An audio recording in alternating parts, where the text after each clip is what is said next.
എല്ലാവർക്കും നമസ്കാരം. രാധാസ് കിച്ചണിലേക്ക് സ്വാഗതം. എല്ലാവർക്കും സുഖമെന്ന് വിശ്വസിക്കുന്നു. ഇന്ന് ഞാനൊരു ഹെൽത്തി ആഹാരം ഉണ്ടാക്കി കാണിച്ചു തരാം. നല്ലൊരു കറി. അതിനുവേണ്ടി ഫ്രൈ പാൻ വെച്ചു. ഒരു ടേബിൾ സ്പൂൺ എണ്ണ ഒഴിച്ചു. 1 ടേബിൾ സ്പൂണ് മല്ലി അതും ഇട്ട് നമുക്കൊന്ന് ചെറുതായിട്ട് മൊരിഞ്ഞു. ജീരകം ഇട്ടു 1/2 സ്പൂണ്. പിന്നെ നമ്മുടെ കറുവപ്പട്ടയും ഇതുണ്ടല്ലോ എല്ലാം കൂടി ഇട്ട് കണ്ടോ വറുത്തെടുക്കണം നല്ലപോലെ. ഒന്ന് ലൈറ്റ് മെറൂൺ ആവട്ടെ. അപ്പോൾ നമുക്ക് എടുക്കാം. പിന്നെ നമ്മുടെ ഇഞ്ചി ഇല്ലേ, അതൊരു വലിയ 2-3 പീസായിട്ട് അതും കൂടെ അതിനകത്ത് എടുത്തിടണം.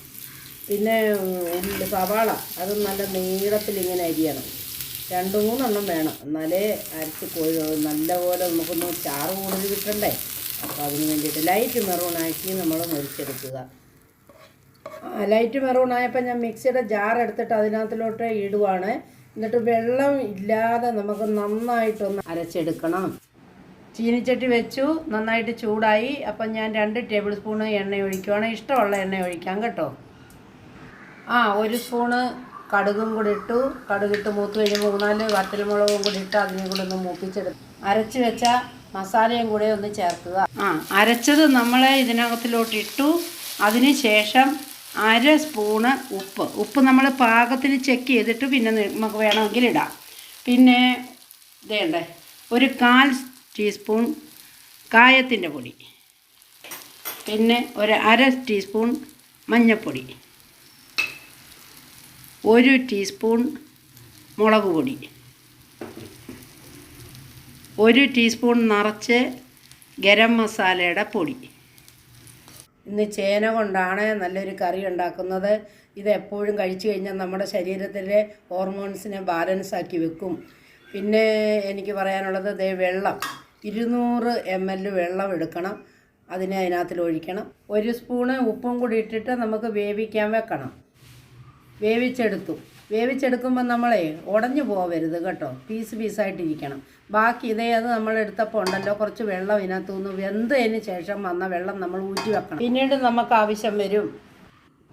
ഫ്രൈ പാൻ വെച്ചു. 1 ടീസ്പൂൺ എണ്ണ ഒഴിക്കണം. എണ്ണ ഒഴിച്ച് നന്നായിട്ടൊന്ന് ചൂടായി കഴിയുമ്പോൾ ചേന അതിനകത്തിട്ടൊന്ന് മൊരിച്ചെടുക്കണം. ചേന ഇട്ടു. ഇനി നമുക്ക് അങ്ങോട്ടും ഇങ്ങോട്ടും ഒന്ന് തിരിച്ചും മറിച്ചും നന്നായിട്ടൊന്ന് മൂപ്പിച്ചെടുക്കാം. വേവിച്ച് വെച്ച ചേനനെ നമ്മൾ ഇതിനകത്തിടുവാണ്. എന്നിട്ട് നമുക്കൊന്ന് ഇളക്കി മസാലയൊക്കെ ഒന്ന് ചെക്ക് ചെയ്തോണം. ഉപ്പ് പാകത്തിന് ആവശ്യത്തിന് ഇടണം കേട്ടോ.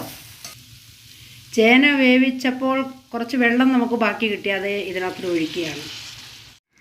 1 ടേബിൾ സ്പൂൺ വാളംപുളി നന്നായിട്ട് പിഴിഞ്ഞിട്ട് കട്ടിയോടെ കൂടി പിഴിഞ്ഞ് ലാസ്റ്റിലേ ഒഴിക്കാവൂ. ആദ്യം ഒഴിച്ചാലേ ഇതൊന്നും വെന്തൊന്നും ചേരത്തില്ല.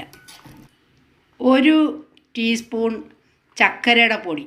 അത് ഡയബറ്റീസ് ഉള്ളവരിട്ടില്ലേലും കുഴപ്പമില്ല, പക്ഷേ ഇത് ഇട്ടാൽ ഒരു നല്ല ടേസ്റ്റാണ്. അപ്പോൾ നമ്മളുടെ കറി റെഡിയായി. ഇതേപോലെ എല്ലാവരും ഉണ്ടാക്കി കഴിക്കണേ. എൻ്റെ വീഡിയോ കണ്ട് ഇഷ്ടപ്പെട്ടിട്ടുണ്ട് എങ്കിൽ എല്ലാവരും സബ്സ്ക്രൈബും ലൈക്കും ഒക്കെ ചെയ്യണം. ഒരല്പസമയമെങ്കിലും എനിക്ക് വേണ്ടിയിട്ടൊന്ന് തരണം എല്ലാവരും.